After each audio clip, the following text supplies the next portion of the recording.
अक्का बोलल्या की वरती कांद्याच्या वावरामध्ये ना एक ससा आहे आणि तो 2 दिवसापासून त्यांना दिसतोय आणि आत्ता पण त्यांना दिसला. त्यांनी मला आवाज दिला म्हणून मी पाहायला गेले. ससा तर काय दिसला नाही पण हे दिसलं.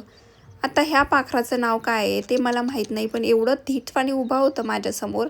त्याचा मी व्हिडिओ काढते, त्याला बोलते, तरी पण ते काय हालत नव्हतं आणि शेवटी नंतर पळून गेलं. आता ससा तर काही दिसलाच नाही, पण त्या बोलल्या की गेलीच आहेस वरती, आता तो वापा भरलेला आहे तर बारं देऊन ये, दुसऱ्या वाफेमध्ये पाणी सोडून ये.